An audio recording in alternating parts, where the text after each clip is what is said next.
Welcome to episode 4 of the college bribery scandals with Ed and Rachel. I'm joined tonight by Dan Lynch. Welcome, Dan. Not Ed. This is episode 4, and today we are going to be looking at Joey Chen. He is a Newport Beach, California resident. He operates a Torrance, California-based provider of warehousing and related services for the shipping industry. Dan, do you know what that means? No, but it reminds me of Vandelay Industries from George Costanza and Seinfeld. It is a little hard to figure out exactly what Mr. Chen does. Or exporters? It could be anything. So Mr. Chen wanted his son to score well on the ACT. And he was probably concerned that his son might not score well, or perhaps his son had taken the test previously and not scored well. By whatever means, Mr. Chen ended up at the doorstep of Rick Singer, the owner of the Edge College and Career Network, also the founder of the Key Worldwide Foundation. Now, as we've seen in previous episodes, Mr. Singer used these companies, one a foundation, not for profit, and one a company for profit, to funnel money from parents who wanted to engage in cheating so that their children would either get better scores on tests or gain entry and admissions to colleges that they might not otherwise have gained entry to. So tonight, we're going to be looking at Mr. Chen's son, who took the ACT in April of 2018 at the West Hollywood Testing Center. The way this worked was the student, in this case Mr. Chen's son, would go to a doctor who would sign off on the student needing more time to perform the tests. And then the student would be able to take individualized tests at one of these testing centers controlled by Mr. Singer because he paid off the test administrators. The West Hollywood Center test administrator was Igor Dvorsky, and he was paid off by Rick Singer to look the other way when cooperating witness number 2, Mark Riddell, flew in from Tampa, sat at the testing center, and gave Mr. Chen's son the right answers and/or afterwards made corrections to the wrong answers that Mr. Chen's son had entered. Now, for all this, Mr. Singer was paid $75,000 by Mr. Chen. Sometime in late 2018, the government got wind of this scheme, and Mr. Singer became cooperating witness number 1. He was now working for the government. And in that capacity, he contacted Mr. Chen under the guise, and this is the setup for the dialogue that we're going to be engaging in next. The setup was that Mr. Singer called Mr. Chen and said, "Oh, my company, my foundation's being audited by the IRS, and this is what we need to do to get our story straight." And that's where our dialogue begins. I'll be playing Mr. Chen, and Mr. Lynch will be helping me by playing the cooperating witness. Number one, Mr. Singer. Take it away. And so they're looking at all the payments that have gone into our foundation. Uh-huh.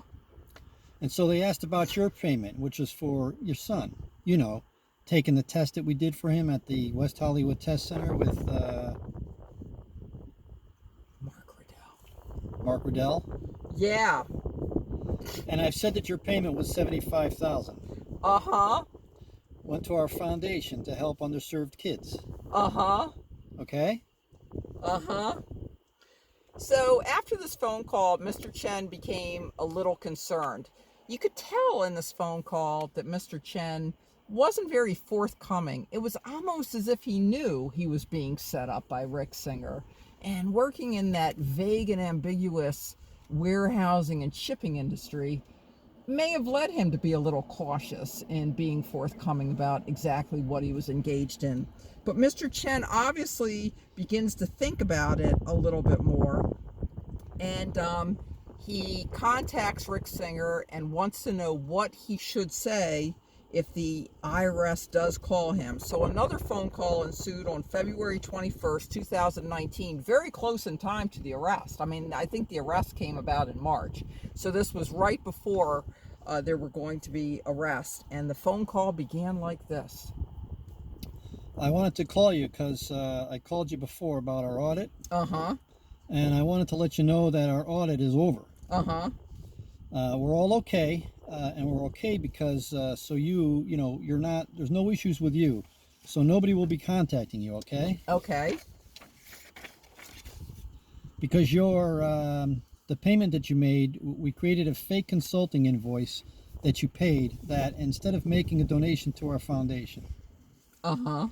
So there was no link for the audit in our foundation because you paid the $75,000 for my for-profit company Uh-huh. with a fake consulting invoice. So that's why we're all clear. Oh, uh-huh. Okay.